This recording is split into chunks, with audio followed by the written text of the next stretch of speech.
네, 할렐루야! 오늘 디모데 예배 나오신 여러분을 주님의 이름으로 환영하고 축복합니다. 이 시간 자리에서 일어나셔서 함께 사도신경으로 예배로 나아가겠습니다.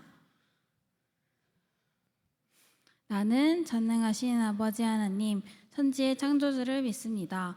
나는 그의 일하신 아들, 우리 주 예수 그리스도를 믿습니다. 나는 성령 잉태되어 동정녀 하나님에게서 나시고 본디오 빌라도에게 고난을 받아 십자가에 박혀 죽으시고 장사된 지 사흘 만에 죽은 자 가운데서 다시 살아나셨으며 하늘에 오르시어 전능하신 아버지 하나님 우편에 앉아 계시다가 나는 성령을 믿으며 거룩한 공교회와 성도의 교제와 죄를 용서받는 것과 몸의 부활과 영생을 믿습니다. 아멘. 네, 여러분 잘 지내셨나요? 우리 한번 주변 사람들과 이렇게 한번 인사해봤으면 좋겠습니다. 손가락을 이렇게 하시면서 샬롬 한번 해볼까요? 샬롬. 눈을 마주치면서 옆에 분들과 한 번 더 해볼까요? 안 보신 분들 보고 샬롬. 네, 여러분 샬롬의 뜻이 무엇인지 아시나요? 히브리어로 안녕이라는 인사말이기도 하면서 평안, 평화, 그리고 완전함을 뜻합니다. 저를 포함한 13명의 디모데 지체들이 지난 한 주간 미주 코스타를 다녀왔는데요. 올해 주제가 샬롬이었어요. 그래서 샬롬이라는 단어를 이렇게 저렇게 해석해보면서 되게 많이 배웠던 시간이었습니다. 한번 질문 드리고 싶은 것은 여러분 안에 샬롬이 있나요? 여러분 삶 속에, 여러분의 마음 속에 샬롬이 있을까요? 여러분은 주변인들에게 샬롬을 전하며 사시나요? 오늘 처음 부를 찬양은 샬롬입니다. 저희가 이 샬롬 찬양을 부르면서 저희 마음 속에 그리고 우리가 이웃들에게 이 평안함, 안녕, 샬롬을 드리면서 살고 있는지 한번 잘 고민해보면서 찬양했으면 좋겠습니다.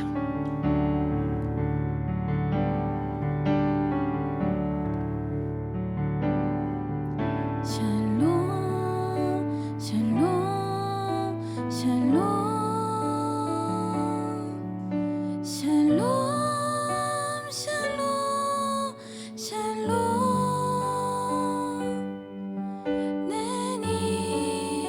두려워 말아라 나의 아들 나의 딸아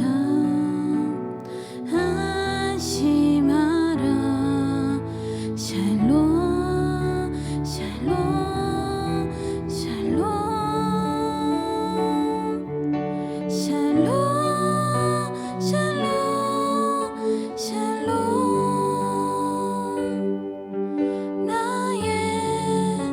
평안을 주노라 세상과는 다른 평안 두려워 말라 샬롬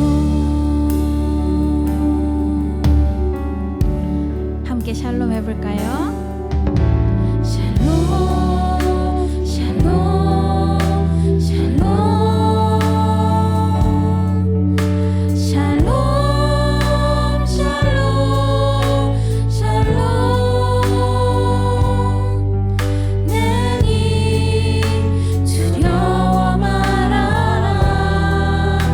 나의 사랑 나의 이스라엘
여러분 가운데 샬롬이 있기를 소망합니다. 이 시간 함께 박수치면서 주님을 찬양합시다.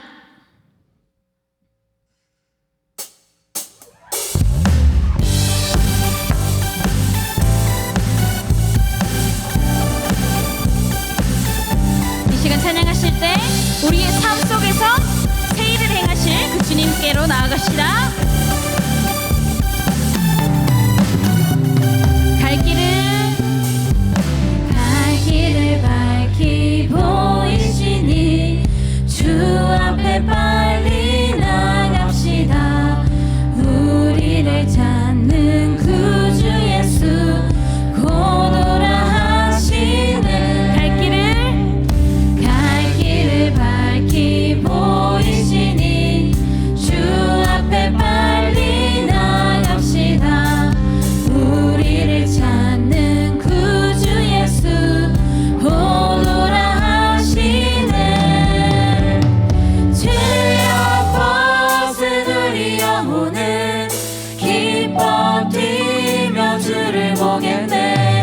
하늘에 계신 주 예수를 영원히 섬기리.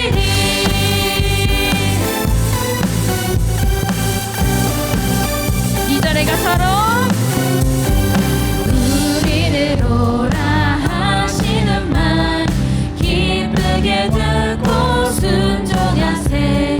구주를 믿기 지체 말고 속속히 나가세. 다시 한 번 더 우리를 오라 하시는 말 기쁘게 듣고 순종하세. 구주를 믿기 지체 말고 속속히 나가세.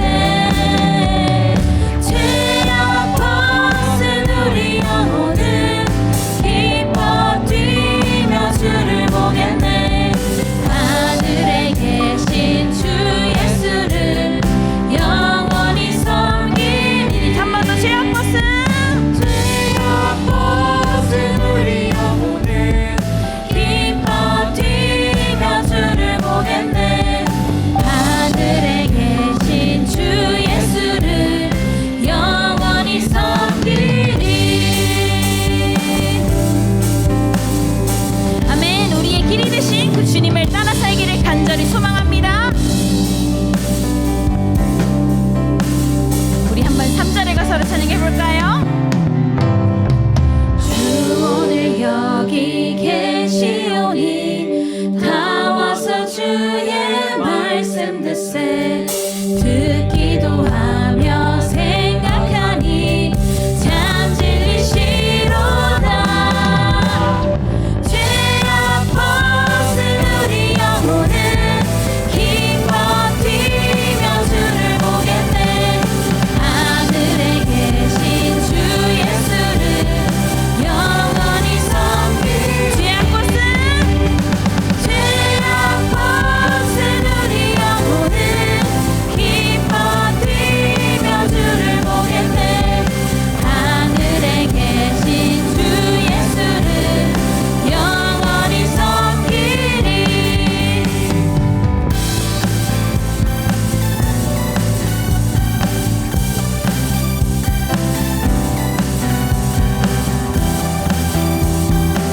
이어서 찬양해 볼까요? 내게 강 같은 평화, 내게 강 같은 평화, 내게 강 같은 평화, 내게 강 같은 평화 넘치네. 내게 강 같은 평화, 내게 강 같은 평화, 내게 강 같은 평화 넘치네. 내게 바다 같은 사랑, 내게 바다 같은 사랑, 내게 바다 같은 사랑, 내게 바다 같은 사랑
살아가길 원합니다.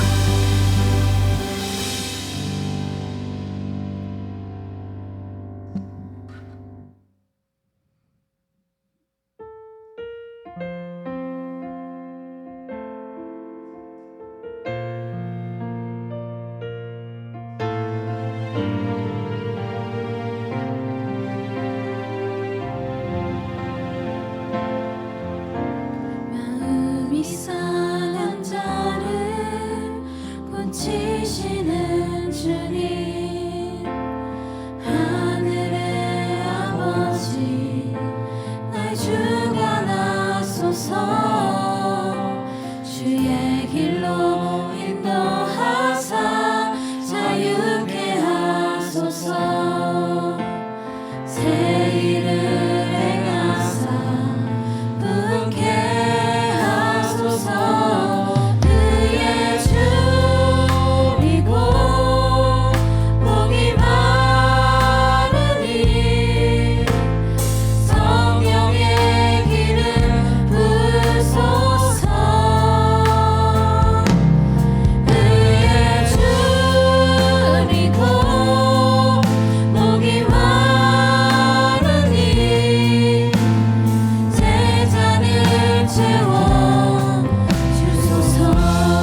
앉으셔서 기도로 예배 자리로 더 나아가도록 하겠습니다.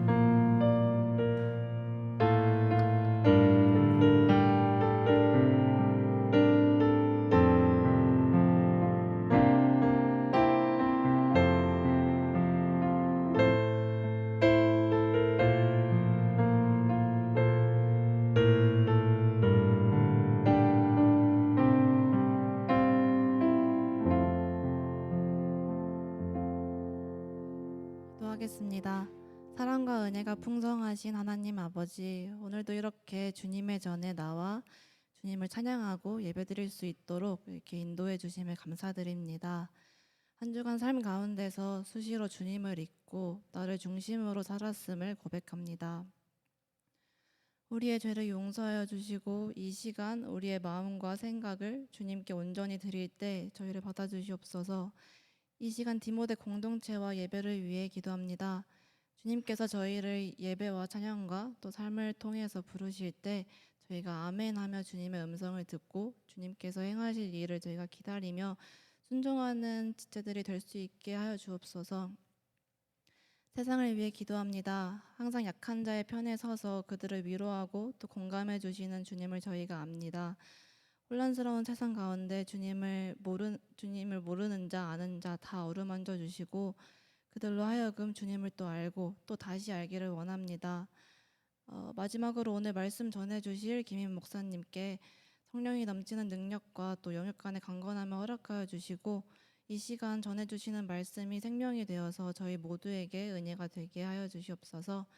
예수님의 이름으로 기도드리겠습니다. 아멘.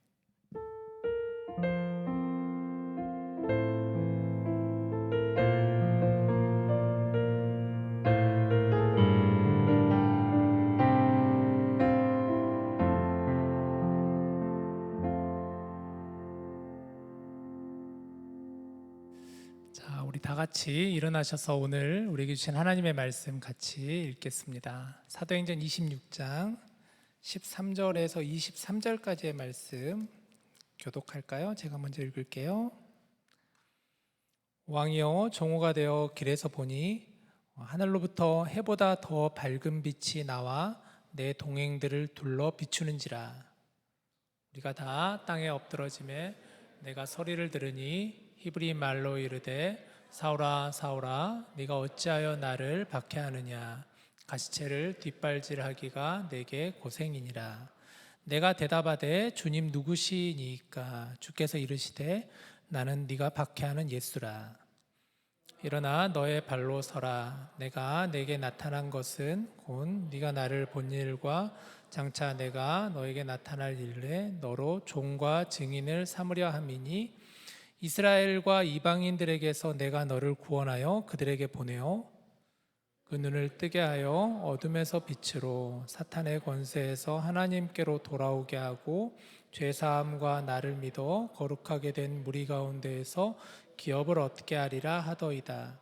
아그리빠 왕이여, 그러므로 하늘에서 보이신 것을 내가 거스르지 아니하고 먼저 다메섹과 예루살렘에 있는 사람과 유대 온 땅과 이방인에게까지 회개하고 하나님께로 돌아와서 회개에 합당한 일을 하라 전함으로 유대인들이 성전에서 나를 잡아 죽이고자 하였으나 하나님의 도우심을 받아 내가 오늘까지 서서 높고 낮은 사람 앞에서 증언하는 것은 선지자들과 모세가 반드시 되리라 하고. 같이 읽을까요? 곧 그리스도가 고난을 받으실 것과 죽은 자 가운데서 먼저 다시 살아나사 이스라엘과 이방인들에게 빛을 전하시리라 함이니이다 하니라. 아멘. 자리에 앉으시길 바랍니다. 날씨가 너무 덥죠? 요즘 이 날씨가 미국 전역뿐만 아니라 뭐 유럽도 그렇고 한국도 그렇고 굉장히 덥습니다. 미네소타도 참 이번 여름이 너무 더운 것 같은데요. 다음 주 우리가 이제 보통 우리는 여름 이벤트를 7월, 8월에 이렇게 갔는데 해마다 7월에 한 번, 8월에 한 번 갔는데 예년에는 7월 달에는 볼링을 주로 갔었어요. 한 몇 년 동안 계속 갔었던 것 같은데 이번에는 볼링을 가지 않고 다음 주 토요일 날 트레킹을 지금 준비 중에 있습니다. 목장 단톡방을 통해서 아마 공지가 나갔을 텐데 아직 신청 안 하신 분들이 참 많은 것 같아요. 보시고 다시 한번 이번 주말에 한번 다시 여러분에게 보내드릴 테니까 다음 주 토요일 아침 9시인가 이든 프레리에 있는 저도 가보진 않았는데 지도로 보니까 미네소타에 이런 곳이 있었어? 이런 생각이 들 정도로 참 좋은 곳이더라고요 보니까. 그래서 같이 함께 길을 걷고 또 같이 함께 길을 걸으면서 대화를 나누고 그리고 같이 함께 점심을 먹는 걷고 또 듣고 먹는 귀한 이벤트입니다. 약간 볼링은 좀 운동하는 거잖아요. 서로 대화를 잘 못하잖아요. 근데 트레킹을 하면서 같이 좀 대화하면서 그런 시간을 가지고자 하니까 여러분들 많은 신청과 참여하셨으면 좋겠어요. 8월 달에는 아마 BBQ를 준비하고 있는 걸로 제가 알고 있습니다. 오늘 이제 사도행전 18번째 시간인데 지난 시간에도 잠깐 말씀드렸지만 사도행전 후반부를 우리가 잘 보질 않아요. 사실은 사도행전 하면 보통 사도 바울이 어떻게 선교했는가 이 정도까지를 보긴 하는데 그 이유를 잘 보질 않는데 사실 사도행전 후반부 부분은 사도 바울이 재판을 받는 내용들이 꽤 많이 기록이 되어 있어요. 21장부터 26장까지가 총 6장에 걸쳐서 바울의 재판 과정을 그리고 있거든요. 굉장히 중요한 의미를 가지고 있어요. 바울의 재판을 보면 사도 바울은 총 재판을 5번을 받아요. 재판을 받고 신문을 받는데 근데 이 재판과 이 신문이 사실은 이걸 통해 가지고 사도 바울의 어찌 보면 생명이 오고 갈 수 있는 굉장히 중요한 재판이죠. 혹시 이 중에 여러분 중에 재판 받아본 분 있어요? 재판을 혹시 재판장에 가보신 사람 있어요? 거의 없잖아요. 있더라도 미국에서는 사실 그 스피드 티켓 끊으면 약간 10마일이나 15마일 오버되면은 사실 그때 코트 가게 돼가지고 그때 재판을 받잖아요. 사실 그거는 흔하지는 않지만 그래도 비교적 가벼운 재판이라고 할 수가 있는데 지금 사도 바울이 임한 재판은 사실 그런 재판이 아니에요. 일종의 목숨이 오고 갈 수 있는 그런 굉장히 중요한 경각에 달린 재판이라고도 할 수가 있습니다. 총 5번의 재판을 받는다고 제가 말씀을 드렸는데 먼저 첫 번째는 예루살렘이라고 하는 지역에 바울이 가자마자 붙잡혀가지고 그때 누구에게 재판을 받냐면 천부장 글라우디오 루시아의 재판을 받아요. 그게 지지난 시간 2주에 걸쳐서 여러분들과 같이 나눴던 말씀이었죠. 바울이 지혜롭고 담대하게 떨지 않고 굉장히 담대하게 재판에 임하는 바울을 보면서 그게 뭐였을까? 바로 성령 충만함과 하나님과 함께 하신다는 믿음을 가지고 그가 서지 않았을까에 대한 말씀을 여러분과 나눴던 것이죠. 사도행전 21, 22, 23장 3장에 걸쳐서 이제 그 첫 번째 재판을 받고 두 번째 재판은 가이사랴라는 지역, 예루살렘 근처에 있는 가이사랴라는 지역에 가서 그 당시 유대의 총독이라고 하고 있는 벨릭스 아래에서 재판을 받습니다. 그 재판 결과 바울이 2년 동안 감옥에 갇히게 돼요. 재판 받고 나서 2년 동안을 감옥에 그냥 갇히게 돼요. 사실 재판 받아가지고 형량을 받은 건 아닌데 그냥 어쩌지 하다 보니까 2년 동안 감옥 안에 그냥 갇히게 되어버린 거예요. 이게 24장에 기록이 되어 있고 세 번째 재판은 또 같은 지역 가이사랴에서 베스토라고 하는 유대 총독에 의해서 또 재판을 받습니다. 이게 이제 25장 그리고 오늘 우리가 이제 보고 있는 26장은 유대의 로마에서 유대 지역으로 파송받은 왕 아그리빠 왕 아래에서 또 신문을 받는 과정이다. 그게 오늘 우리가 보고 있는 26장이에요. 그리고 마지막 5번째 재판은 28장에 가면 사도행전 제일 끝에 가보면 바울이 로마에 가서 재판을 받아요. 28장에 보면 로마에서 재판을 받는 내용은 기록이 되어 있지 않지만 기록에 가면 바울이 로마에 결국은 죄수로 잡혀가서 재판을 받는다 이렇게 나와 있습니다. 사도행전에서 이 바울의 재판을 이렇게 읽어보면 꽤 긴 내용이 나와 있는데 여러분 내용을 잘 보는 것도 중요해요. 사실 하나하나 좀 보면서 어떤 내용인가를 보는 것도 중요한데 바울의 재판이 갖는 의미가 뭘까 또 우리가 눈여겨봐야 됩니다. 바울은 재판을 통해서 하나님의 복음을 증거하는 기회를 삼습니다. 재판을 받으면 어떻게 해요? 보통 일반적으로 자기를 변호하잖아요. 나의 죄가 없다라는 것을 변호하는 게 일반적인 재판의 모습인데 바울은 오히려 그 재판에 서가지고 지금 죄목이 사실은 복음을 증거한다는 죄목으로 잡혔는데도 불구하고 재판정에 서가지고 오히려 복음을 증거해버린 그런 바울을 볼 수가 있어요. 또 바울의 재판을 통해서 하나님의 섭리를 깨닫게 되는데, 우리 한번 말씀을 봅시다. 사도행전 9장 15절 말씀을 봐보세요, 여러분. 자, 주께서 이르시되 가라, 이 사람은 내 이름을 이방인과 임금들과 이스라엘 자손들에게 전하기 위하여 택한 나의 그릇이라 라고 말씀하셨어요. 이 말씀은 사도행전이 처음 예수님을 만났을 때 예수님이 바울에게 하신 말씀인데, 예수님께서 바울을 부르시면서 하신 말씀이 이 말씀이에요. 이 사람은 내 이름을 누구에게? 이방인과 또 누구에게? 임금들과. 바울은 어떤 사람이냐? 바울은 로마 시민권자잖아요. 그런데도 불구하고 사실은 바울은 지금까지 복음을 전했던 대상은 어떤 사람들이었냐면 주로 여기 말씀처럼 이방인들이나 아니면 유대인들이었어요.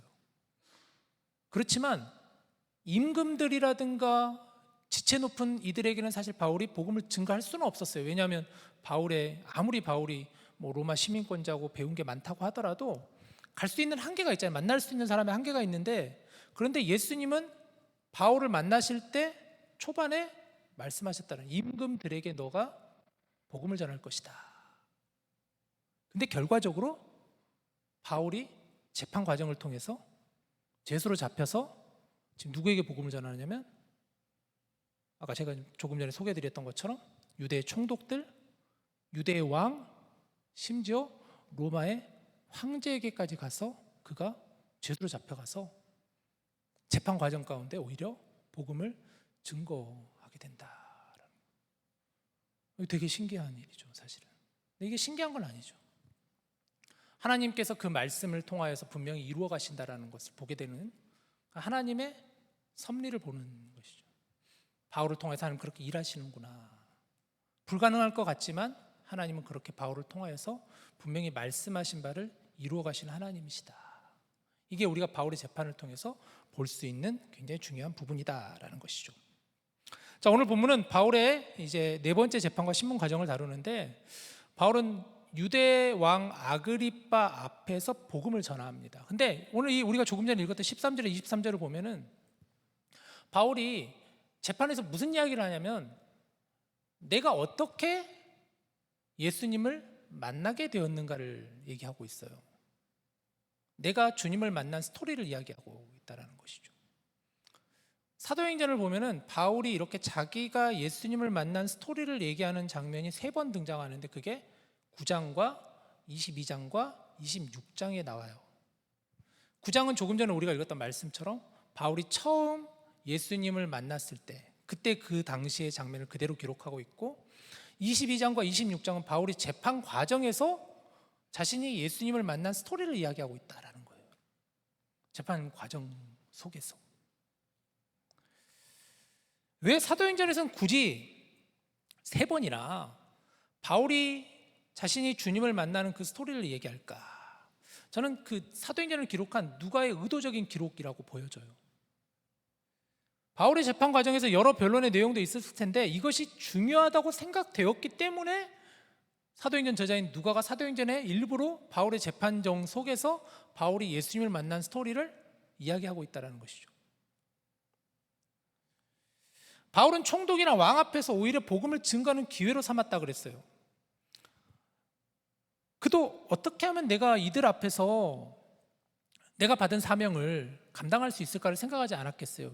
왜 생각하지 않았겠어요? 그래서 그가 내린 결론은 재판정 앞에서 내가 예수님을 만난 그 이야기를 이들에게 해야겠다라는 생각을 가졌다라는 것이죠. 여러분, 우리도 복음을 전하고자 할 때 많은 고민이 되죠. 여러분, 고민 되지 않아요? 어떻게 하면 내가 복음을 전할 수 있을까? 어떻게 하면 내가 믿는 예수님을 믿지 않는 친구나 가족이나 누군가에게 전할 수 있을까에 대해서 우리 되게 고민하잖아요. 어떻게 해야 되나? 어떻게 복음을 전할 수 있을까? 근데 가장 효과적인 것 중에 하나는 뭐냐면 내가 정말 어떻게 주님을 만났는가를 이야기하는 것이죠. 내가 만난 주님은 어떤 분이신가를 이야기하는 것이죠. 내가 믿게 된 주님은 어떤 분이신가? 주님을 통해서 나는 어떻게 변화되었는가를 이야기하는 것이 굉장히 효과적이다라는 거예요. 바울은 예수님을 만나기 전에는 누구보다 어떤 사람이었냐면 예수님을 부인했던 사람이었잖아요. 여러분도 아시잖아요. 바울은 예수님을 정말 부인했던 사람이에요. 예수님 믿는 사람들을 그는 어떻게든 핍박하고 박해하던 사람이 바로 바울로 소개가 되었어요. 어느 날 바울이 다메섹을 향해 가는 길이었죠. 그 길에 의해서 바울은 주님을 만나게 되었습니다. 13절을 보세요. 오늘 우리가 읽었던 첫 구절인데, 왕이여 정오가 되어 길에서 보니 하늘로부터 해보다 더 밝은 빛이 나와 내 동행들을 둘러비추는지라. 여기서 왕이 누굴까요? 지금 바울이 재판하고 있는 가운데 그 재판을 보고 있는 아그리빠 왕을 말하는 거예요. 아그리빠 왕 앞에서 왕이시여 이러면서 이제 내가 만난 예수님, 어떻게 내가 예수님을 만났는가를 이야기를 한다라는 거죠. 정오가 되어 그가 이제 그날도 다메섹으로 가는 길에서 예수님을 믿는 사람들을 잡아가기 위해서 다메섹으로 가는 길에서 그만 하늘에서부터 해보다 밝은 빛이 바울 자신과 당시 함께 갔었던 일행들에게 둘러 비추었다라는 거예요. 어디서부터 비쳤다 그랬죠? 하늘에서부터 비쳤다 그랬어요. 하늘에서부터, 하늘로부터. 어떻게 비쳤다고요? 빛이 그에게 비쳤다라는 거예요. 바울은 사실 어둠의 사람이라고 할 수가 있겠죠. 그는 앞이 막혀 있는 보이지 않는 길을 걸어가는 사람이었는데 그 빛이 그를 둘러 비쳤다라는 거예요. 자신을 그렇게 소개하고 있죠. 그리고 14절 15절을 보세요. 우리가 다 땅에 엎드러지매, 그죠? 빛이 갑자기 딱 비치니까 일행들이 다 땅에 엎드러지매. 근데 바울만 소리를 들은 거예요. 내가 소리를 들으니까 어떤 소리를 들었냐면 히브리 말로 이르되 사울아 사울아 네가 어찌하여 나를 박해하느냐, 가시체를 뒷발질하기가 네가 고생이니라. 내가 대답하되 주님 누구시니까? 주께서 이르시되 나는 내가 박해하는 예수라. 우리 지난번에 그 사도행전 9장을 보면서 좀 자세히 설명을 드렸었는데 바울의 귀에만 음성이 들리는 거예요. 사울아 사울아. 여기서 사울은 바울의 원래 예전의 이름이죠. 어째 네가 나를 박해하느냐라고 그랬어요. 나를 박해하느냐. 사실 바울은 지금 박해하는 것은 누구죠? 예수님을 믿는 사람을 박해하는데 오히려 그 음성은 어떻게 들려오냐면 어째 너는 나를 박해하느냐라고. 예수님께서는 지금 예수님을 믿는 사람들을 예수님과 동일시하면서 바울에게 이렇게 꾸짖는 말씀이시겠죠? 그러자 바울이 놀래가지고 누구십니까? 그러자 그 음성이 이렇게 말씀합니다. 나는 네가 박해하는 예수라. 근데 한번 14절을 다시 한번 보여주실래요?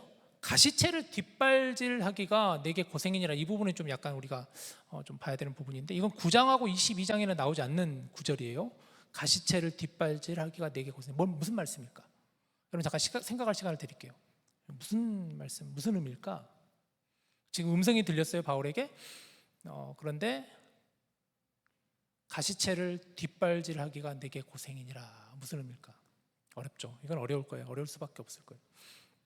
당시 유대 사회에서 쓰는 일종의 격언, 속담과도 같은 표현이라고 해요. 뭐냐면 가시체가 어떤 거냐면은 그 왜 있잖아요. 가축들 이렇게 소들이 뭔가 밭을 갈 때 소 뒤에다가 당시에 유대 사람들은 소가 이렇게 밭을 갈고 있으면 소 뒤에다가 이렇게 가시체 같은 나무로 해가지고 끝이 뾰족한 꼬챙이 같은 것을 이렇게 딱 놓고 이렇게 한대요. 그러면 소가 때로는 고집을 부리잖아요. 가지 않으려고 하면. 왜 소집도 막 고집 부리가지고 안 갈라 그러잖아요. 그러면 우리 같으면 이제 막 소의 엉덩이를 치거나 막 이랴 그러는데 그때는 이 가시체를 가지고 좀 잔인하지만 이 뾰족한 걸로 소를 찌른대요. 벌써 그렇게 나오죠. 그러면 소가 안 가려고 하고도 갈 수밖에 없는 그게 가시체래요.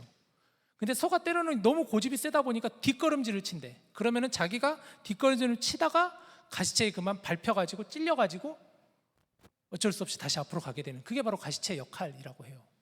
이게 속담인데 일종의 무슨 말이냐면 고집 부리지 말라라는 거예요. 함부로 고집 부리지 말라라는 그 속담이라고 해요. 정확히 말하면 신을 대적하는 행동은 어리석고 무모하다라는 그런 의미를 가지고 있다고 해요. 그러니까 바울이 그랬다는 것이죠. 하나님을 대적하는 너의 행동이 어리석고 무모하다라는 그 말씀을 지금 바울에게 하셨던 것이죠.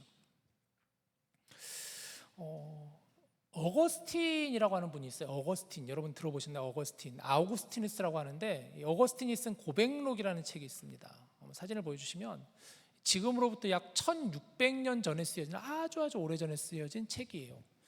이 어거스틴의 고백록이 굉장히 오늘에까지 많은 사람들에게 도전이 되고 회자가 되고 많은 사람에게 읽고 이 책을 통해서 은혜를 받는데 그 뭐냐면 어거스틴이라는 사람이 당시에 이제 이 로마에서 주교가 되고 그래서 높은 자리에 올라갔어요. 근데 그의 말년에 글을 썼는데, 어떤 글을 썼냐면 이 고백록을 썼는데, 그가 어떤 내용이냐면 첫 번째 파트는 나는 지극히 연약한 주님 앞에서 부족한 죄인입니다 라는 그의 고백을 썼어요. 두 번째 파트에서는 하나님 어떤 분이신가, 나를 구원하신 구원자이신 하나님은 어떤 분이신가에 대한 고백을 쓴, 그게 바로 고백록이에요. 뭐 사실 우리는 그냥 들으면 그런가 보다 하지만, 사실 여러분, 그 어느 정도 나이가 있고 지위가 있고 그런 사람이 자신의 약점과 치부를 드러내는 게 쉬울까요? 그렇지 않겠죠. 그렇잖아요. 내가 지금까지 살아온 모든 것들을 사실은 자랑해도 모자랄 판에 나의 부족하고 연약하고 나의 정말 더럽고 그런 치부를 이 책을 통해서 고백한다라는 건 쉬운 거 아니잖아요. 하나님 앞에 나는 얼마나 죄인인가를 고백하는 것이 사실 쉬운 일은 아니었는데, 어거스틴은 그것을 굉장히 담담하게, 정말 하나님 어떤 분이신가, 나는 누군가를 그는 스스로 드러내고 고백하는 책이 바로 고백록이래요. 고백록.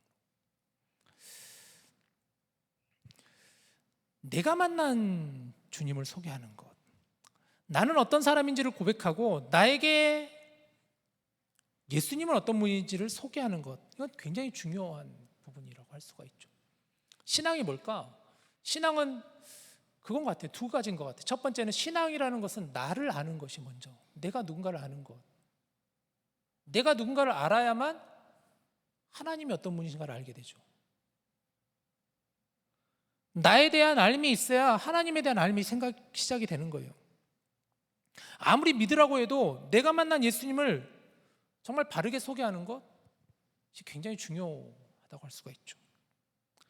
그 왜 보면은 우리가 복음을 전할 때, 아니면 누군가에게 예수님을 믿으라고 얘기할 때, 저 같은 경우는 예전에 그랬던 것 같아요. 나가서 이렇게 전도의 시간이 있을 때 이렇게 얘기를 많이 했어요. 우리 교회에 나오시면 좋아요.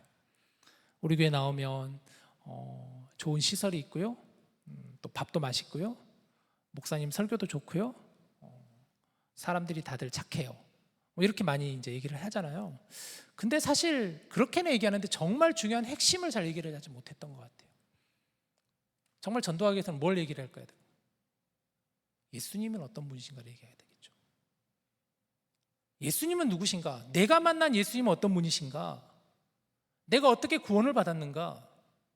내가 예수님을 만남으로 인해서 내 삶이 어떻게 변화되었는가를, 그것을 이야기하고 그것을 소개하는 것이 사실은 전도 아닌가요? 그런데 우리는 그 이야기를 잘 못하는 것 같아요. 외적인 것을 이야기하는 것 같아요. 다른 부분을 이야기하는 것 같아요. 오히려. 왜 그럴까? 나에 대한 알미 부족하고 하나님에 대한 알미 부족하지 않을까 싶습니다. 구원에 대한 확신이 우리가 부족하지 않을까 싶습니다. 사도 바울은 그런데 오늘 이 재판정에서 그 자리에서 그는 내가 만난 주님을 소개하고 있다는 것이죠. 그리고 그는 그것에 그치지 않았어요. 예수님께서 자신에게 주신 사명까지도 고백해버려요. 그 앞에서. 참 대단한 것 같아요. 16절을 보세요. 일어나 너의 발로 서라. 내가 내게 나타난 것은 곧 네가 나를 본 일과 장차 내가 너에게 나타날 일에 너로 종과 증인을 삼으려 함이니. 그러니까 이 재판정에서 지금 바울은 아그리빠 왕 앞에서 주님께서 자신에게 말씀하신 그 말씀을 그대로 선포하고 있어요. 자신이 받은 사명을 이야기해줘요. 일어나 너의 발로 서라라는 것은 예수님께서 바울을 부르신 것이죠. 바울을 부르신 목적은 두 가지예요. 첫 번째는 너로 종이 되게 할, 두 번째는 너로 증인을 삼으려 합니다. 오늘 말씀의 제목이죠. 오늘 설교의 제목인데, 주님의 종, 주님의 증인으로 너를 삼기 위함이다 라는 거예요. 여러분, 한번 우리가 이제 생각을 해봅시다. 주님의 종의 의미가 뭘까? 주님의 증인의 의미가 뭘까를 생각해 보자라는 거예요. 종이라는 단어를 썼어요. 종이라는 단어. 당시에 종이라는 의미는, 종은 뭘까요? 주인에게 속해 있는 사람이 종이죠. 그죠? 주인의 소유물이 종이라고 할 수가 있잖아요. 주인에게 구속되어 있는 사람이 바로 종이라고 할 수 있어요. 자기 마음대로 할 수 없고 철저히 주인의 명령에 따라야 하는 사람이 바로 종의 의미라고 종이라고 할 수가 있죠. 그 종이라는 이 단어가 있는데 전에 한번 제가 설명해 드린 적이 있는데 이 종이라는 단어가 헬라어로는 휘페르테스라고 해요. 휘페르테스. 휘포라는 단어가 그 이제 헬라어로 그냥 듣고 넘어가시면 돼요. 휘포라는 게 무슨 아래에서라는 뜻이고 페르테스라는 단어가 끄는 사람을 의미, 끄는 사람. 그러니까 휘페르테스가 뭐냐면 아래에서 배를 끄는 사람이 바로 종의 의미라고 해요. 종의 의미. 저 사진이 여러분 안 봤을 것 같은데 저 영화는 배너라는 영화인데 오래전 영화거든요. 거기 보면은 이 주인공 배너가 나중에 이 로마의 노예로 끌려가서 이제 이 배를 끄는 종이 된다. 그 의미예요, 종. 가만히 잘 봐보세요. 이 그림을 잘 봐야 돼 우리가. 종의 의미가 뭔가. 종은 뭐죠? 그런 의미에서 볼 때 철저히 지휘관에게 아니면 명령하는 사람의 말을 순종해야 되는 사람이 종이라는 거예요. 배 밑에 있으면 아무것도 보이지 않잖아요. 밖을 볼 수 없잖아요. 내가 오른쪽으로 가야 될지 왼쪽으로 가야 될지 앞으로 가야 될지 모르잖아요. 어떻게 해야 돼요, 종은? 철저하게 지휘관이 앞으로 가라고 하면 앞으로 갈 수밖에 없는 가 바로 그게 종이라는 의미예요. 마찬가지로 주님의 종이라는 게 뭘까? 예수님께 속해 있는 사람이라는 것이죠. 예수님이 말씀하시면 그 말씀을 따라야 하는, 순종해야만 하는, 그게 바로 종이라는 거예요. 내가 고집 부린다고 될 일이 아니에요. 그게 바로 주님의 종이다. 그래서 로마서 1장 1절에 보면 이렇게 고백했어요. 보시죠. 같이 읽읍시다. 시작. 예수 그리스도의 종 바울은 사도로 부르심을 받아 하나님의 복음을 위하여 택정함을 입었으니, 바울이 스스로 자신에게 이렇게 고백하는 거예요. 나는 예수 그리스도의 종입니다. 로마서 1장 1절에 제일 첫 구절에 나는 예수 그리스도의 종 바울은. 이해가 되시죠? 나는 주님의 종입니다. 그래서 나는 사도로 택정함을 받았습니다. 부르심을 받았습니다. 그게 종의 의미다라는 거예요. 다음으로 주님의 증인이라고 그랬어요. 증인이란 사전적인 의미로 어떤 사실을 증명하는 사람이 증인이에요. 증인은 내가 본 것을, 내가 들은 것을 그대로 증거하는 사람이, 증언하는 사람이 바로 증인이라고 할 수가 있죠. 내가 보지 못한 것을 증언하면 어떻게 되는 거예요? 위증이잖아요. 그럼 처벌을 받을 수밖에 없잖아요. 증인은 내가 본 것을, 내가 들은 것을 정확하게 증거하는 사람이, 증언하는 사람이 바로 증인이다라는 것이죠. 예수님은 바울을 주님의 증인으로 삼으셨어요. 부르셨어요. 예수님을 보고 경험한 증인으로서 바울에게 사명을 주셨어요. 우리 사도행전 1장 8절을 같이 읽읍시다. 시작. 오직 성령이 너희에게 임하시면 너희가 권능을 받고 예루살렘과 온 유대와 사마리아와 땅끝까지 이르러 뭐라고요? 내 증인이 되리라. 예수님께서 사도들에게 그리고 지금 이 자리에 있는 우리들에게 주시는 말씀이라고 할 수가 있죠. 내 증인이 되리라. 무슨 증인이 되라고요? 예수님의 증인, 내 증인이 되리라 말씀하셨어요. 내 증인이 되리라. 우리가 믿은 예수님, 우리가 만난 예수님, 우리가 경험한 예수님, 나를 변화시킨 그분을 증언하는 증인이 되리라 말씀하셨다는 것이죠. 자, 그런데 여기서 우리가 좀 한번 착각해서는 안 되는 부분이 있죠. 과연 우리가 그러면 우리를 이렇게 종으로 부르시고 증인으로 부르셨는데 이것도 종과 증인이 연결되는 거예요, 사실은. 그런다면 우리가 과연 증인으로서의 우리가 삶을 살지 못하고 증인으로서의 역할을 감당하지 못한다고 하나님이 일이 전파되지 않을까? 그러면 사실 그건 아니겠죠. 성령님은 우리 없이도 이 일을 감당하실 수 있는 분이시죠. 하나님의 나라는 우리의 힘과 능력으로 세워지는 것이 아니라 그랬잖아요. 하나님 나라는 내가 한다고 만들어지고 내가 안 한다고 만들어지는 것이 아니라는 거예요. 그러면 하나님 왜 우리를 증인으로 부르셨을까? 하나님이 능력이 없으셔서 부르셨을까? 하나님이 능력이 없으셔서 우리를 증인으로 부르셔가지고 우리를 보내셨을까요? 그건 아니잖아요. 여기서 선교에 굉장히 중요한 개념이 나오는데 여러분 꼭 기억하시길 바라요. 선교가 뭐냐? 선교란 세상을 회복시키시는 하나님의 사역에 동참하는 것이다 라고 그랬어요. 선교란 세상을 회복시키는 하나님의 사역에 우리를 동참하는 것이다. 동참하시게 하는 것이다 라는 거예요. 동참하시는 것이다. 우리를 동참하게 하는 것이다.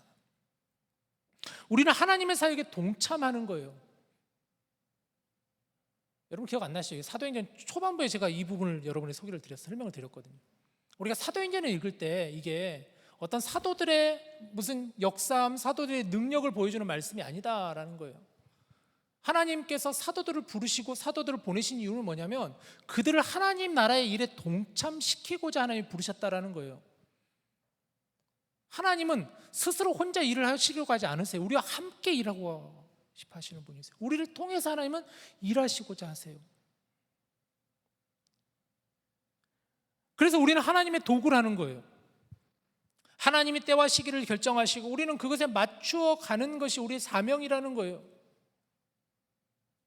여러분 교만하면 안 돼요. 그래서 착각하면 안 돼요.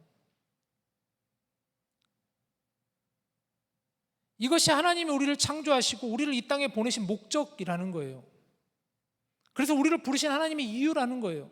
우리를 하나님의 사역에 동참하게 하기 위해서. 마저 읽읍시다. 17절에서 18절입니다. 우리 같이 읽을까요? 시작.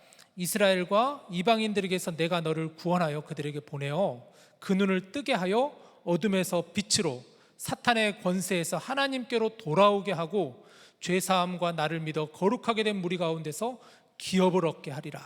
정말 바울 대단하지 않아요?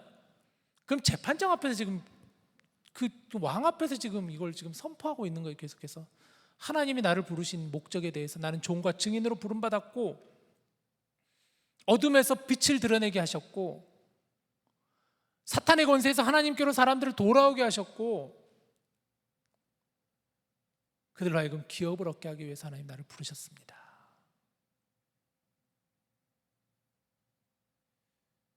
여러분 예수님은 동일하게 저와 여러분을 부르셨다고 저는 믿어요. 우리도 다 우리 지금 이 자리에서 주님께서 우리를 불러주셨어요. 우리를 그리고 우리를 보내시는 거예요. 우리를 예수님의 종으로 예수님의 증인으로 우리를 불러주셨다라는 거예요. 그래서 우리로 하여금 세상을 회복시키시는 하나님의 사역에 동참하도록 하셨다라는 거예요. 다른 건 몰라도 오늘 이 말씀 꼭 기억했으면 좋겠어요. 우리를 주님의 종으로 부르셨구나. 나를 주님의 증인으로 부르셨구나. 그래서 나를 주님의 사역에 동참시키고자 하심이구나. 사도행전 전체를 관통하는 주제가 뭐냐? 그런 의미에서 볼 때 주님의 종, 주님의 증인이라는 생각이 들어요. 사도행전을 전반적으로 이끌어가는 핵심이 바로 우리를 부르시고 보내신 하나님의 일하심이다. 제가 여러 차례 강조하고 있잖아요. 사도행전은 성령 행전이다. 사도행전은 성령 행전이다. 하나님께서 어떻게 하나님의 나라를 이루어 가시는가를 보여주시는 말씀이 사도행전이다. 먼 2000년 전의 이야기가 아니라 오늘의 시대를 사는 우리에게도 주시는 하나님의 동일한 말씀이다. 부르심이다라는 거예요. 오늘 이 말씀을 우리가 살아가는 이 삶에 대입해 봅시다. 사도행전은 말씀드린 것처럼 2000년 전의 말씀이지만 오늘 또 살아 역사하시는 하나님의 말씀이라는 거예요. 하나님의 말씀 뭐라고요? 히브리서에 보면 하나님의 말씀은 살아있고 활력이 있어 좌우의 어떤 날선 검보다도 예리하다라고 그랬잖아요. 오늘이 무슨 날인가요, 여러분? 오늘이 무슨 날이죠? 우리가 잘 아는 4th of July죠. 독립기념일입니다. 미국의 독립기념일이죠. 올해로 몇 주년을 맞이하는가를 봤더니 249주년이래요. 249주년. 내년 되면 250주년이래요. 1776년 7월 4일 날 미국의 독립선언문이 선포된 날이 바로 1776년 7월 4일이라고 합니다. 독립기념일 밤이 되면 뭘 하죠? 파이어워크를 하죠. 파이어워크 하죠. 오늘 또 아마 이따가 저녁 밤 되면 10시 넘으면 아마 여러분 돌아가시다가 보면 막 팡팡팡팡팡 막 터지는 소리가 들릴 수도 있을 거예요. 제가 살고 있는 지역에서는 지난 수요일 날 저희는 공원에서 이렇게 했거든요. 파이어워크를 했거든요. 저도 가서 이렇게 봤는데 독립기념일에 왜 파이어워크를 할까 궁금했어요. 그래서 찾아보니까 미국 독립선언문이 발표된 후 1년이 지난 1777년 7월 4일 그때 당시 미국이 13개 주로 구성되어 있을 때 그때 13발의 예포를 쐈대요. 그걸 이제 기념하기 위해서 파이어워크를 한대요. 그래서 미국의 그 독립 그 의미를 되새기는 자유의 의미를 되새기는 게 바로 독립기념일이죠. 파이어워크를 하고 그러면서 종을 쳤다고 합니다. 그 당시에 필라델피아 가면은 이게 있어요. 사진 하나 준비했는데 자유의 종 이런 게 있어요. 자유의 종. 혹시 필라델피아 가서 보신 분 있죠? 저희 뒤에 보면 건물이 독립기념관이에요. 저는 저번 6월 달에 필라델피아 가서 저기 한번 봤는데 그 이 자유의 종이 굉장히 중요한, 미국에 있어서는 굉장히 중요한 이거래요. 우리로 말하면 마치 국보 메토 같은 그런 게 바로 자유의 종 리버티 벨인데 당시 독립기념일이 되면은 해마다 역사적으로 파이어워크 불꽃놀이를 이렇게 하기도 하고 그리고 종을 치면서 이걸 했었대요. 그래서 이 자유의 종이 미국 전역을 돌기도 하고 그랬었더라고요, 보니까. 근데 이 자유의 종에 보면은 저 종 윗부분에 보면 뭐라고 쓰여있냐면 레위기 25장 10절의 말씀이 써 있어요. 자유의 종 안에 내용이 뭐냐면 그 땅에 있는 모든 주민을 위하여 자유를 선포하라 라는 말씀이 쓰여 있어요. 그 땅에 있는 모든 주민을 위하여 자유를 선포하라. 굉장히 근사해 보이죠? 그런데 지금 우리가 살고 있는 미국은 어떤가 생각해 봐야겠죠. 정말 미국이 자유의 땅인가? 정말 미국이 자유를 얘기할 수 있는 나라인가? 작금의 상황은 어떤가? 날로 보도되는 뉴스를 보면 되게 마음이 안타깝고 힘이 들죠. 정말 자유가 억압당하고 박해당하며 사람의 인권이 무시되고 짓밟히고 유린되는 모습을 우리가 심심치 않게 보고 있지 않나 싶어요. 이번에 보니까 LA 지역 쪽에서는 그래서 파이어워크를 안 한다 그러더라고요. 안 하는 지역이 많다 그러더라고요. 저도 그래서 수요일 날 이렇게 파이어워크 보는데 마음이 싱숭생숭하더라고요. 이 진짜 이 자유의 의미를 가지고 있는 이 파이어워크를 하는 게 맞나? 기득권들은 자신이 가진 권리를 더욱 지키고 유지하려고 하지 타인의 아픔과 고통에는 관심이 없어 보이죠. 그런데 하나님은 우리를 어떻게 부르셨다고요? 주님의 종으로, 주님의 증인으로 부르셨다라고 오늘 본문은 말씀하고 있어요. 또 우리로 하여금 레위기서 말씀처럼 자유를 선포하라라고 말씀하셨어요. 여러분, 진정한 자유는 뭘까요? 그런 의미에서 우리 그리스도인들은 주님의 종으로, 증인으로 부름받은 우리들에게 진정한 자유는 뭘까? 참된 자유는 예수 그리스도로부터 시작된다라는 것입니다. 우리 같이 요한복음 8장 32절 말씀을 같이 한번 읽어봅시다. 자, 준비됐나요? 시작. 진리를 알지니 진리가 너희를 자유롭게 하리라. 여러분, 진짜 자유는, 성경에 말씀하시는 참된 자유는 예수 그리스도, 복음이 진리다라고 말씀하고 있어요. 예수 그리스도의 은혜와 사랑을 선포하는 것, 주님의 은혜와 사랑으로 이 땅을 덮고 이 땅을 향해 나아가는 것, 이 땅에 흘러넘치게 하는 것, 그게 바로 복음이라는 것이죠. 이 복음을 선포해야 하는 책임이 오늘 이 말씀을 통해 우리에게 주신 주님의 은혜의 말씀이라고 생각이 듭니다. 특별히 독립기념일이라고 하는 이 날, 우리가 오늘 이 말씀을 깊이 새겨봐야 되지 않을까 싶습니다. 말씀을 마무리하죠. 사도 바울은 주님의 부르심과 보내심에 순종했습니다. 보니까 그에게는 거리낌이 없었어요. 재판정에 서서 아그리빠 왕을 향해 선포했어요. 두려움도 보이지 않고 망설임도 보이지 않습니다. 지혜롭고 담대하게 주의 종으로, 주의 증인으로 그는 선포하죠. 본문 22절 23절입니다. 하나님의 도우심을 받아 내가 오늘까지 서서 높고 낮은 사람 앞에서 증언하는 것은 선지자들과 모세가 반드시 되리라고 말한 것밖에 없으니 곧 그리스도가 고난을 받으실 것과 죽은 자 가운데서 먼저 다시 살아나사 이스라엘과 이방인들에게 뭐라고요? 빛을 전하시리라 함이니라. 뭘 전하시라고요? 빛을 전하시리라. 빛이 누군가요? 빛이 바로 주님 아닌가요? 빛 대신 주님을 전하라.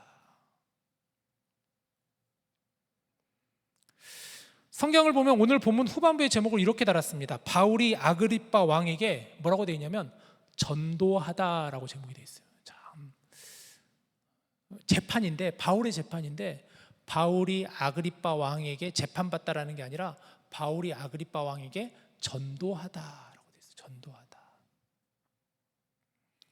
바울은 재판을 통해 하나님의 복음을 증거하는 기회를 삼았습니다. 바울의 재판을 통해 우리는 하나님의 일하심을 깨닫게 되었습니다. 이스라엘과 이방인들에게 빛을 전하라. 사랑하는 여러분, 우리 디모데에게 주신 올해 사명이 뭘까요? Arise and Shine이죠. 우리도 이사야 60장 1절 말씀입니다. 우리도 일어나라, 빛을 발하라. 이는 내 빛이 이르렀고 여호와의 영광이 내 위에 임하였습니다. 일어나라, 빛을 발하라. 이제 올해 절반이 지나가고 이제 새로운 절반이 시작됩니다. 정말 다시 한번 우리 공동체에게 주신 이 귀한 사명을 붙잡고 우리가 세상으로 나아갔으면 좋겠어요, 여러분. 내가 만난 주님, 나의 구원자 되신 주님, 그 주님을 전하시는 여러분 되시길 바라요. 이번 코스타 다녀온 우리 친구들이 그 주제가 샬롬이라고 아까 하영이가 얘기했잖아요. 정말 시기적절한 주제인 것 같아요. 샬롬. 이 땅에 샬롬이 필요합니다. 그 샬롬을 누리기 위해서는 우리 안에 진정한 샬롬이 있어야 되겠죠. 구원의 은혜가 있어야 되죠. 그리고 그 샬롬을 우리는 흘려보내야 되는, 자유를 선포하는 그런 저와 여러분들이 다 될 수 있기를 주님의 이름으로 축복합니다. 우리 오늘 주신 말씀 이 시간 마음에 새기며 같이 찬양하며 같이 한번 기도합시다. 빛 대신 주라는 찬양입니다. 빛 대신 주.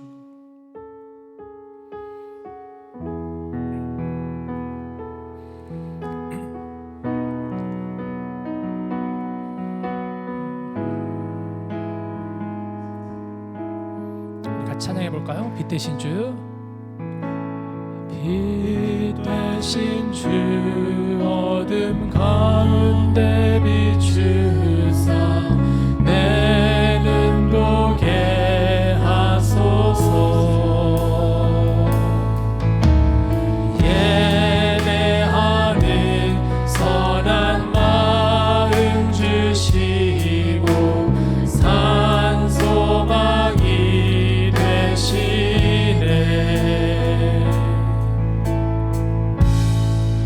나 주를 경배하며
없네 다할 수 없네 주의 은혜 내 죄 위한 주 십자가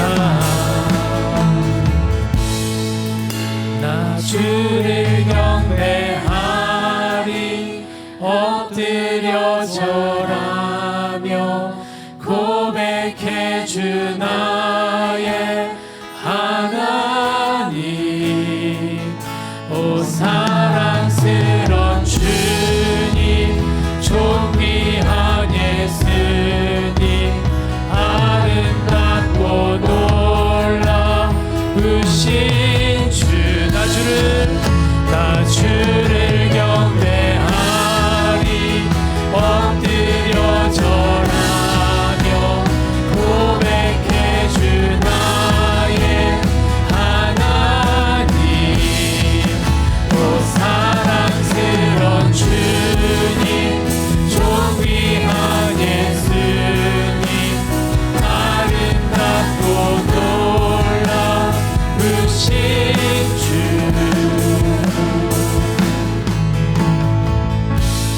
같이 함께 눈을 감고 기도합시다. 여러분 정말 어둠 가운데 아무것도 보이지 않는 우리가 지금 눈을 감은 것처럼 아무것도 보이지 않는 그 어둠 가운데 빛으로 오신 주님께서 우리를 찾아오셨다는 거예요. 빛 대신 주님이 우리를 찾아오셔서 우리를 구원하시고 우리를 건지시고 우리에게도 동일하게 오늘 주신 말씀처럼 주님의 종으로 주님의 증인으로 우리를 보내셨고 우리를 부르셨다라는 것이 일어나 빛을 발하라 말씀하셨어요. 그 빛을 너희에게 주신 것처럼 그 빛을 이 땅 가운데 비춰라라고 말씀하셨습니다. 오늘 우리는 독립기념일이라고 하는 특별한 날에 서 있습니다. 이 땅을 보면 억압당하고 박해당하고 고통당하고 가난 가운데 상처 입고 쓰러져가는 많은 이들이 있죠. 여전히 세상은 기득권을 향해서 또 기득권은 세상을 향해서 더 가지려고 하고 더 짓밟으려고 하고 더 누리려고 하고 또 움켜쥐려고 하는데 과연 우리는 그리스도인으로서 예수님 믿는 사람들로서 또 우리가 지금 학업하며 우리가 이곳에서 생활하는 이유가 뭘까? 목적이 뭘까? 여러분 학업하는 이유가 뭔가요? 여러분 일하시는 이유가 뭔가요? 우리가 살아가는 이유가 뭘까요? 우리가 그리스도인이 되어야 되는 이유가 뭘까? 우리 같이 기도할 때 하나님 오늘 주신 말씀처럼 우리 역시도 이 세상이라고 하는 법정 앞에 때로는 서 있을 때가 너무나 많은데 하나님 우리는 과연 그곳에 서서 주의 복음을 증거하고 있는가? 연약한 나를 하나님 붙잡아 주시고 담대하게 주님 앞에 서는 자가 되게 하여 주시옵소서. 내가 학업하는 이유도 내가 일하는 이유도 내가 살아가는 목적도 나를 위함이 아니라 나의 유익을 위함이 아니라 정말 하나님의 나라에 하나님 나라를 세우는 동참하는 자가 되게 하여 주시옵소서. 우리 같이 함께 이 시간 주신 말씀 붙잡고 같이 기도합시다. 사랑이 많으신 하나님 정말 우리가 오늘 이 자리에 서 있습니다. 우리가 이곳에 서 있는 이유가 무엇인가를 다시 한번 새기며 나아가는 자리가 되게 하여 주시옵소서. 우리가 학업하는 이유가 무엇인가? 우리가 학예를 위해서 나아가는 목적이 무엇인가? 또 우리가 일하는 목적이 무엇이고 왜 이 미국이라는 땅에서 우리가 살아가야 되는 것인가? 하나님 오늘 독립기념이라고 하는 이 특별한 날에 우리가 서 있습니다. 우리로 하여금 오늘 이 자리에서 주의 말씀을 붙잡고 나아가게 하여 주시옵소서. 우리는 주님의 종으로 주님의 증인으로 우리가 세워져 있다 하였습니다. 그렇게 우리를 불러주셨다 하였습니다. 주님께 속함받는 종이 되게 하여 주시옵소서. 철저히 주님의 명령을 따르는 자가 되게 하여 주시옵소서. 우리가 본 것을 증언할 수 있는 증인이 되게 하여 주시옵소서. 하나님 이 땅을 밝게 비추는 빛이 되게 하여 주시옵소서. 이번 사도행전의 말씀을 통하여 우리로 하여금 여러 가지를 생각하게 하고 있는데 여러 가지를 도전하게 하시고 주님 오늘도 이 말씀 앞에 엎드리는 자가 되게 하여 주시옵소서. 오늘도 이 말씀 앞에 주님께로 나가는 자가 되게 하여 주시옵소서. 하나님이 어둠을 뚫고 세상을 것을 증거하고 비출 수 있는 자가 되게 하여 주시옵소서. 나를 구원하신 주님을 증인할 수 있는, 증언할 수 있는 자가 되게 하여 주시옵소서. 나의 변함을 고백할 수 있는 자가 되게 하여 주시옵소서. 나의 삶을 고백하는 자가 되게 하여 주시옵소서. 나의 삶으로 증거하는 자가 되게 하여 주시옵소서. 주여, 이 땅 가운데 참된 자유를 선포하는 자가 되게 하여 주시옵소서. 하나님, 우리를 붙잡아 주시옵소서. 주여, 나에게 은혜를 주시옵소서. 나에게 지혜를 주시옵소서. 나의 하나님의 사랑을 주시옵소서. 지난 한 주간을 돌아보건대 너무나 부족하고 연약한 나의 삶이었사오니 주님, 이 시간 다시 한번 주님께 나아가며 주님의 은혜를 붙잡으며 세상으로 나아가는 자가 되게 하여 주시옵소서.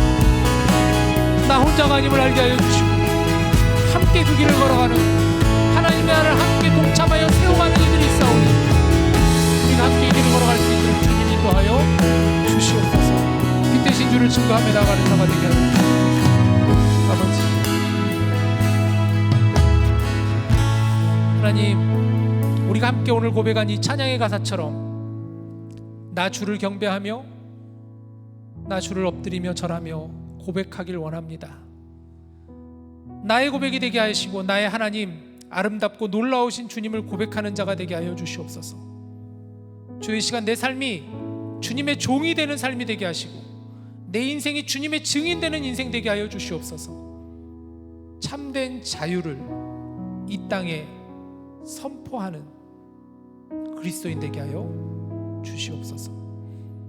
예수님의 이름으로 기도합니다. 아멘, 아멘, 아멘. 감사합니다, 주님. 우리 시간 준비한 예물을 올려드리겠습니다. 우리 다 같이 일어나셔서 우리 함께 같이 봉헌하겠습니다.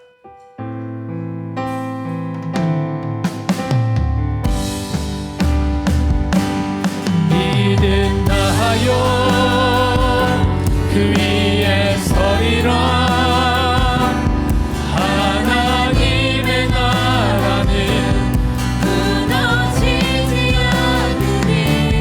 믿음 나하여 그 나라 세워가리라. 주님 곧 오실 때까지. 주님 곧 오실 때까지. 우리의 예배를 받으신 주님을 찬양합니다. 주님, 지난 한 주간도 지켜주신 은혜에 감사드립니다. 이 땅에 참된 평안을 주시고 진정한 자유가 선포되어지게 하여 주옵소서. 이곳에 모여있는 우리 디모데 지체들에게 하나님을 아는 지식을 허락하사 학업 가운데 지혜가 있게 하시고 학문함으로 인하여 세상을 널리 이롭게 하는 복된 자들 되게 하여 주시옵소서. 남몰래 힘들어하고 아파하는 자가 있다면 저들의 지친 마음을, 상처 입은 마음을 위로하시고 쓰다듬어 주시고 기댈 만한 언덕이 함께 신앙생활하는 디모데 지체들이 될 수 있게 하여 주시옵소서. 여기 모인 이들 한 사람 한 사람을 주의 손으로 안수하여 주시사 새 힘을 공급하여 주시고 넉넉한 마음과 여유를 가지고 살아가는 우리 지체들 다 되게 하여 주옵소서. 준비한 예물을 올려드립니다. 예물이 쓰여지는 곳마다 우리 주의 향기가 드러나게 하시고 우리의 손을 펼쳐 주님의 일을 감당할 수 있는 귀한 믿음의 사람들 다 되게 하여 주옵소서. 이 모든 말씀 우리 주 예수님의 이름으로 감사하며 기도드립니다. 아멘. 자리에 앉으시길 바랍니다.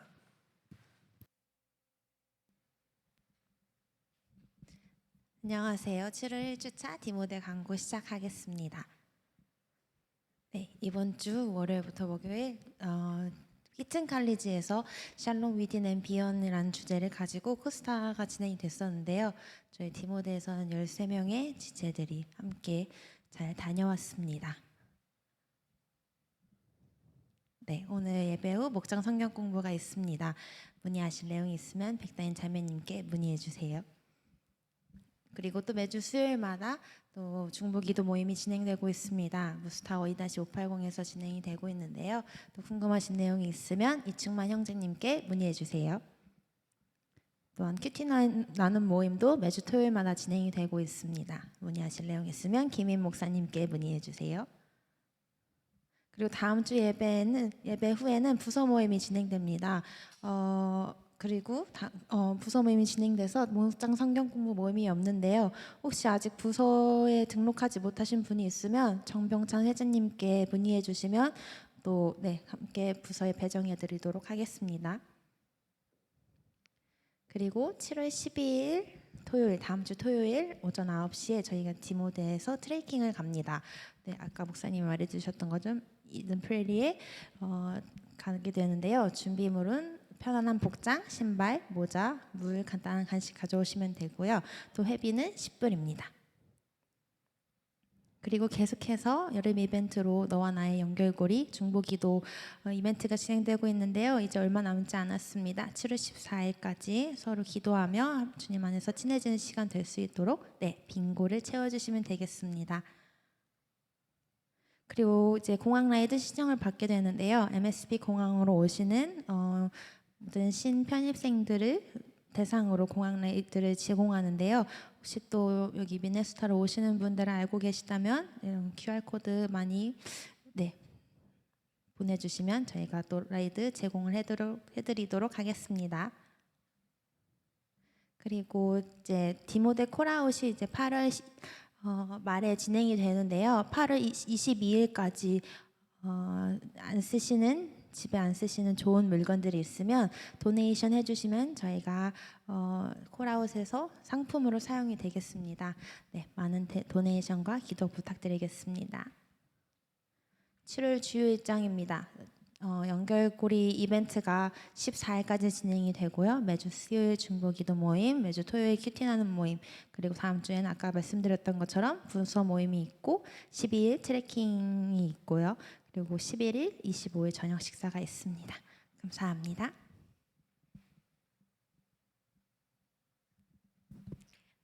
안녕하세요. 오늘 새로 오신 분 몇 분이 계신데요. 이혜나 자매님, 그리고 라이언, 그리고 우리미 남동생분 잠깐 자리에 일어나 주시면 박수로 환영해 드리겠습니다. 디모데에 오신 걸 환영합니다. 자리에 앉아 주시면 됩니다. 끝나고 저한테 오시면 안내 도와드리도록 하겠습니다. 그리고 오늘 등반이 있습니다. 이하연 자매님 앞으로 잠깐 나와주세요.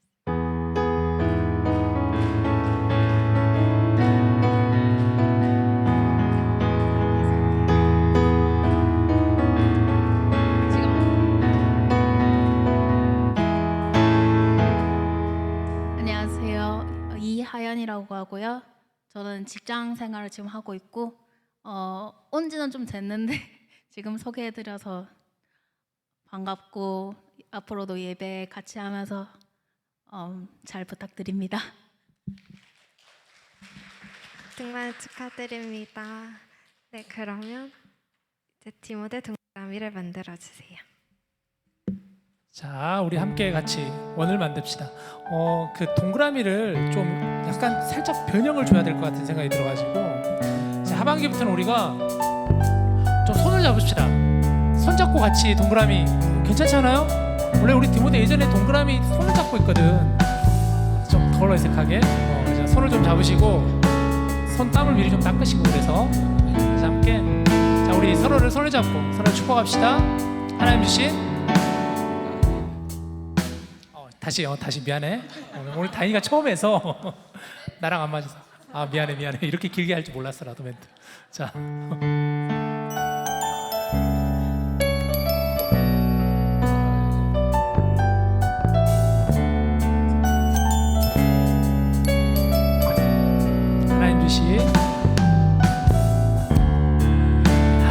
하나님 주신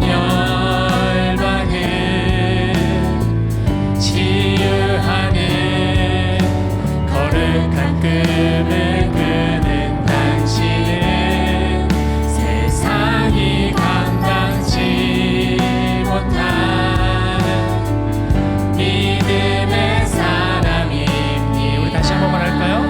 하나님 주신 열방을 하나님 주신 열방을 치유하는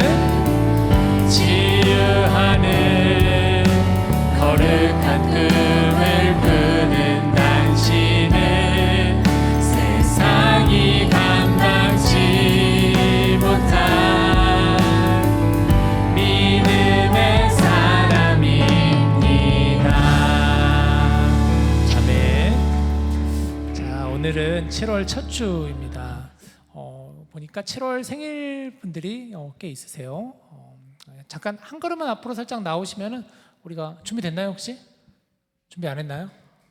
축하만? 알겠습니다. 민망하네. 자, 우리 생일인 분들 한번 이름 확인하시면서 우리 같이 한번 축복합시다.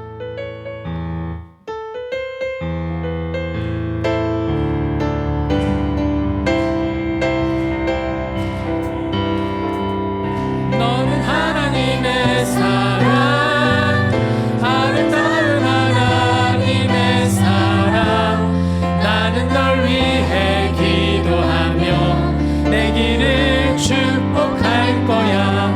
너는 하나님의 선물, 사랑스러운 하나님의 열매, 주의 품에 꽃 피운 나무가 되어줘.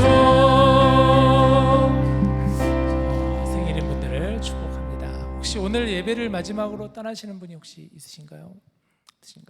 네. 제가 축도함으로 마무리하겠습니다. 이제는 우리 주 예수 그리스도의 은혜와 하나님의 사랑하심과 성령님의 교통하심이 무더운 여름을 보내고 있으며 또 긴 방학과 또 휴일 가운데 오늘 또 이 자리에 나와 또 주님을 예배하고 주신 말씀을 붙잡고 삶의 자리로 이제 다시 나아가기를 원하는 우리 모든 디모데 형제들 자매들 삶 가운데 걸음 위에 믿음 가운데 연약한 이웃들과 또 복음을 증거하시는 모든 선교사님들의 사역 위에 또 우리와 이제 한 가족이 된 우리 귀한 형제들 자매들 위에 이제로부터 영원토록 함께 하시기를 간절히 축원하옵나이다. 아멘.